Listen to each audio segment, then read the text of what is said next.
I think it's fair to say that throughout history, there has never been another country that has developed as many world-class talent as Brazil. Of course, recently you have France doing a better job in my opinion, but throughout history, it has most certainly been Brazil, the country that has had the most legends in the sport. Currently, everybody knows Endrick, Estêvão, the Brazilian wonder kids or prospects that are already in Europe. But who are the new and upcoming Brazilian prospects in the Brazilian league? Players in the Brasileirão that very soon will be in Europe. Hello. If you're new here, I'm Filippo and welcome to Chapéu Football, where we provide the best coverage of Brazilian and South American soccer on YouTube in English. Crap, I used the S word. I meant football, okay? Soccer, football, same beast, different animal. And today I want to go through 5 of what I consider to be the best Brazilian prospects in the Brazilian league right now. And I'm going to rate their potential from 1 to 5 stars. 5 stars being world class, a player like Neymar, Vinicius Jr. when he's in good form, Erling Haaland, Kylian Mbappe, the best of the best. I would even say that Marquinhos is a world-class center back. And then the closer I have the star rating to 5, the higher their potential. The closer I have to 1, the lower it is. And obviously there will be no player in this video that I give a 1-star rating because these are the best prospects, not the worst ones. Make sure to drop a like in this video and subscribe to the channel if you haven't already. We will be covering Brazil and many other South American topics throughout the year and in the 2026 World Cup. Now I have a question for you. Out of the players that I'm about to mention, watch the entire video of course, which one of these have you or will you sign when you play Football Manager? Okay, let's play the intro and start with player number 1. Okay, player number 1 is Breno Bidon from Corinthians, the 20-year-old central midfielder. And the only issue that I really have with this player is that he does play for Corinthians, which is fine. We all have our flaws. He has his. This is his main flaw. No one's perfect. Now, the first time I noticed Breno Bidon was in the Copa São Paulo de Futebol Júnior, which, if you're not Brazilian, the Copa São Paulo de Futebol Júnior is the biggest U20 tournament in Brazil. All the big clubs play in it, and most Brazilian legends that you can think of have played in that tournament. The biggest Brazilian prospects have played in that tournament. I believe a few years ago, Endrick won the Copa São Paulo de Futebol Júnior. Neymar played when he was like 16. I'm pretty sure Ronaldinho played. Many other legends that you may know. The first time most of us saw them was in this U20 tournament in Brazil that happens every year in January. And for the Copa São Paulo de Futebol Júnior, Breno Bidon played alongside Gabriel Moscardo that currently belongs to PSG. Bidon was even the best player of the 2024 Copa São Paulo when he helped Corinthians win it. Now, I'm going to say something that might be a bit controversial because Gabriel Moscardo is already at PSG, but I think Breno Bidon is actually more talented than Gabriel. Bidon is incredibly technical with his left foot. He's a great midfielder. He combines great work rate and composure on the ball. He can defend. He isn't great at defending, but he's fine. He's definitely not a defensive liability or a problem. Now, on the ball, he is simply incredible. The passing range is insane. The dribbling ability is quite good. He can dribble into space. He can also dribble past the opponent in the midfield. The vision is incredible, and he plays with elegance. He even played a massive role in the goal that gave Corinthians the Brazilian Cup title in 2025. Just go look up their second goal. It was unbelievable how he started the play, and it led to a Memphis Depay tap-in. Now, he has a 100 million euros release clause right now, but the rumors are that Corinthians would accept around 20 to 30 million for him.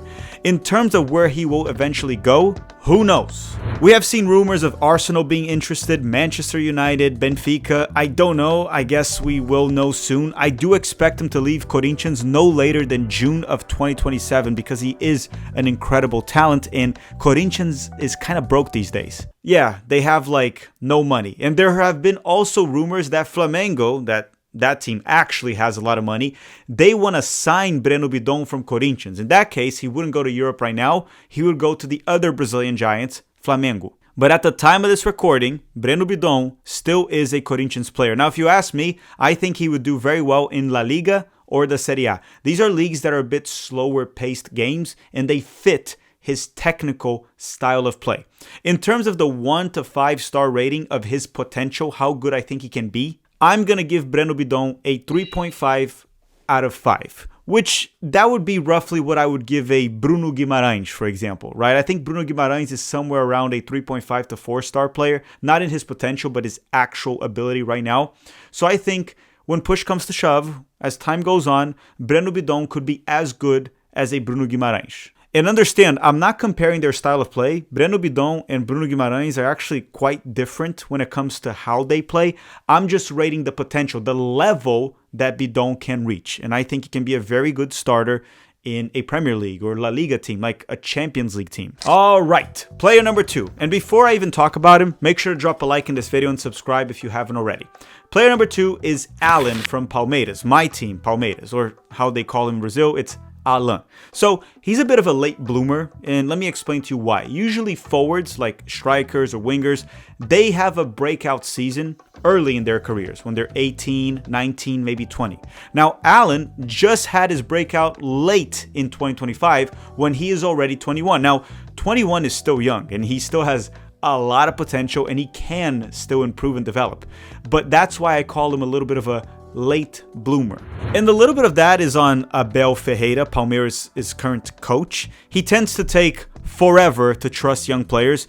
We saw that with Endrick, a little bit with Estêvão, Luis Guilherme, Kevin, that now plays for Fulham, and many others. So if you're a young player of Palmeiras, Abel Ferreira will take a while to give you an opportunity. He doesn't seem to trust young players that much. Now, Alan's first big performance was in a massive comeback win from Palmeiras in the Libertadores semifinals against Liga de Quito. Palmeiras was down 3-0 because they lost the first game 3-0. And in the second leg at home at Allianz Park, Palmeiras came back with a 4-0 win, which was the biggest comeback in the history of the Libertadores semifinals. And Alan was by far the best player on the field.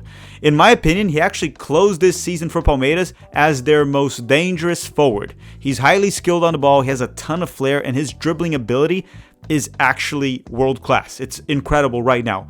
The finishing must improve. He needs to start scoring more. And his decision making also needs to improve as well. That's where the assist will start showing up. So again, he has everything. Once he improves his finishing and his decision making, the goals and assists will jack up. Now, maybe he doesn't develop that. And if he doesn't, then he's probably the player that he is right now. But those are the only aspects of his game that I can criticize at the moment. He will likely stay with Palmeiras for now, despite the recent rumors that even Newcastle was interested in signing him. Now, keep in mind also that Palmeiras in recent times does not sell cheap, so do not expect Alan to leave for less than 30 million euros, especially considering the fact that he's a very important player for Palmeiras in the 2026 season. And if I was to rate his star potential from 1 to 5, I would give him the same exact potential that I gave Breno Bidon. I think it's a 3.5 out of 5. I don't know what winger I would compare him to in terms of, like, I guess, ability. Not style of play, but ability. But I guess, like I said before, I think he can be a starter for a Champions League team. But I don't see him as a world-class prospect. I see him as an elite prospect. So 3.5 out of 5 stars. Player number 3 is Rayan from Vasco da Gama. Okay, so Rayan, or maybe if you read it in English, it almost looks like Ryan, but it's Rayan. That's how you pronounce it. The 19-year-old forward from Vasco da Gama in Rio de Janeiro.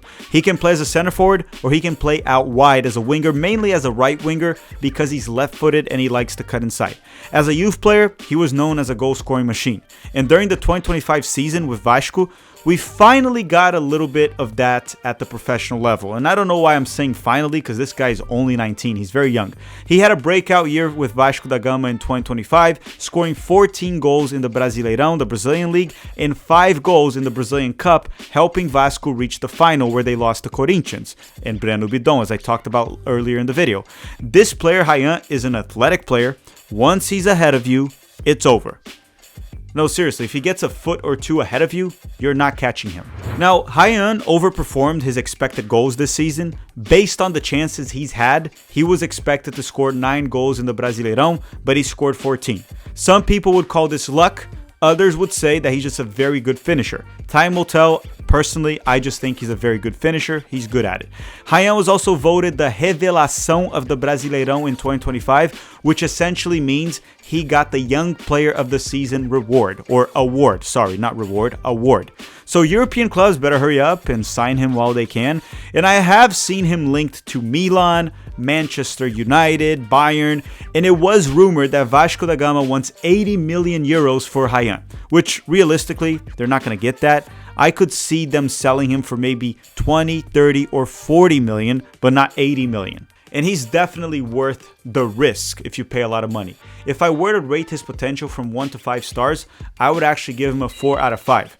I think right now, he's probably already a better player than Alan that I just talked about, right? He's a little bit better than Alan from Palmeiras, but he's 2 years younger. So in terms of potential, I think the ceiling for Rayan, if he develops, is higher. So for that reason, I give him a 4 out of 5 stars in his future potential. Player number 4 is Zé Lucas, that plays for Sport in Brazil. The 17-year-old, so he's the youngest one in this video, the 17-year-old central defensive midfielder. Okay, so let's talk about him a little bit. He's a right-footed player, and he's very good on defense. Whether it is his positioning, covering ground, 1v1 defending, his tackling is great, and work rate is simply incredible.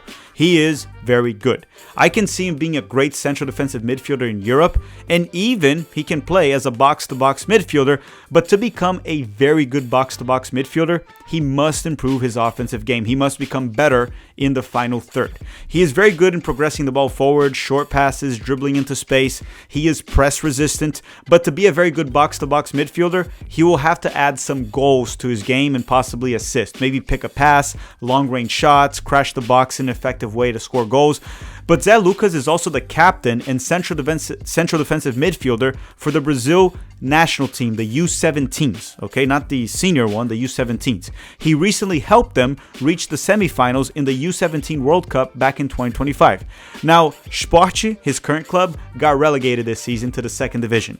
And while I'm recording this, Zé Lucas still is a Sport player in January of 2025. And there are two ways this can go in the next few months.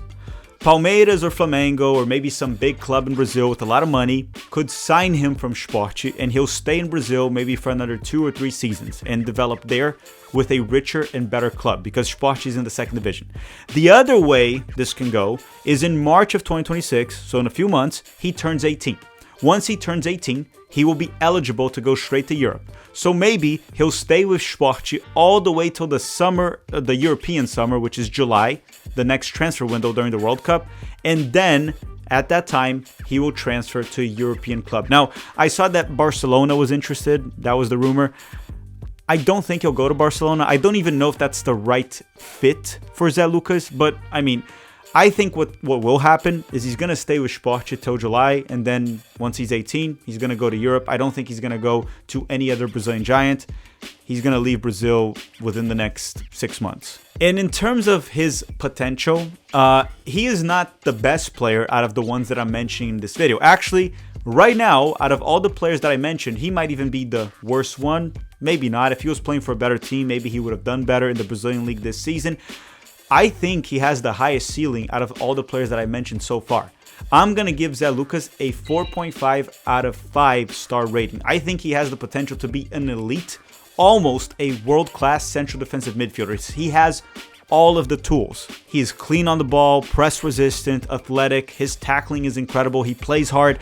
The potential is there. If he develops, if he finds the right club to go to in Europe, this is very close to a world-class prospect. I would argue right now, he's the highest ceiling U17 player that Brazil has. Okay, player number 5. And this one is a player that many of you, even if you're not Brazilian, you should be familiar with, especially the Barcelona fans. And his name is Vitor Roque from Palmeiras. And it's funny because when you think of Vitor Roque, it almost feels like he's like 23 or 24. He's been around the block for quite some time. But what if I told you he's only 20? Which is kind of weird, right? Because he had an incredible season a few years back with Atlético Paranaense, made it to the Libertadores final, got a big move to Barcelona when he was 18, struggled with Barcelona, got a loan to Real Betis, struggled with Real Betis until eventually Palmeiras in January of 2025 signed him for a lot of money. And trust me, he still is a big-time prospect. And he was quite good this season. So he's still 20, and soon he will be 21. He is a prospect. And let me tell you, he bounced back from that Barcelona flop. It took him some time to get it going for Palmeiras. For the first half of the season in the Brazilian League, Vitor Roque only scored 4 goals in 18 games played. But in the second half of the season, with 15 games played, he scored 12 goals and got 3 assists. So pretty much 1 goal contribution per game. That's because he's a player that's very often misunderstood. He's not overly technical and he cannot play with his back to goal. He's not a big guy up top. Vitor Roque is also not very clinical in front of the goal. He's not a brilliant finisher by any means. He's fast, intense, that brings a lot of volume to the game. He can press, he can dribble, and he's very dangerous off the ball.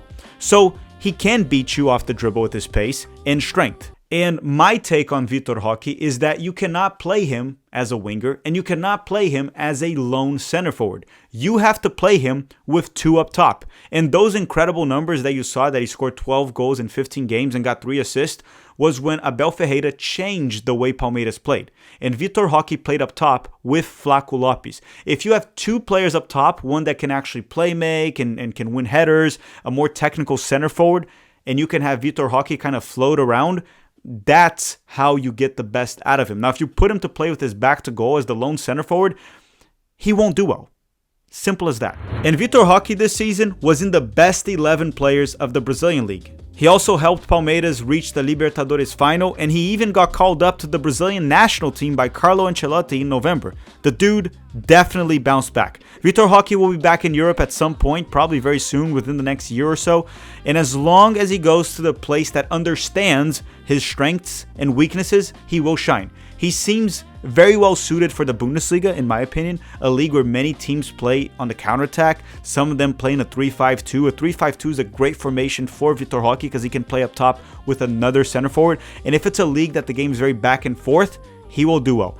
And as I said before, Palmeiras does not sell cheap, and they paid 25 million euros for him.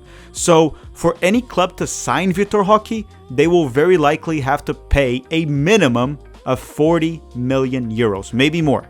And in terms of how many stars I rate Vitor Roque's potential, I give him a 4 out of 5 stars. I don't let the flop at Barcelona cloud my judgment. I saw the quality in this player when he was playing for Palmeiras this season, the same way I saw it when he played for Atlético Paranaense. If he finds the right club in Europe and he continues to develop, he is most certainly a 4 out of 5 stars prospect. But as you can see, I mentioned the top 5 prospects in Brazil right now, and none of them to me are a 5-star prospect, like a world-class player, like a Neymar, Kevin De Bruyne, Kylian Mbappe, Erling Haaland. I don't see any of these players becoming anything at that level. Zé Lucas could as a midfielder. Obviously, that's not like a forward, but as a midfielder, maybe one day at like a Casemiro level, perhaps, even though he's a little bit different from Casemiro, that would be the level that he could reach. But I do not see in the Brazilian League right now any 5-star prospect. The only one that Brazil did have recently, at least they had in the first half of this season, would be Estêvão. Estêvão is a 5-star prospect for sure, but he left for Chelsea in July of 2025, so that's why I didn't mention him in this video. Alright everyone, thank you very much for watching. Keep in mind that I only mentioned Brazilian prospects, okay? There are some South American prospects as well playing the Brazilian League, but I didn't mention them in this video. I want to give a shout out also to Robinho Jr. He looked very promising this season for Santos. I watched a few games where he came off the bench when Neymar was playing. He's a very talented player, Robinho Jr. And besides that, there's a few other names that I should have mentioned maybe. Wallace Ian from Flamengo. I think it's Guinegão from Corinthians. There's other names, but the 5 that I mentioned to me are the highest ceiling prospects right now. Let me know your thoughts in the comment section down below. Drop a like in this video, subscribe to Chapéu Football, and that's all for today. Thank you very much for watching, and have a great day.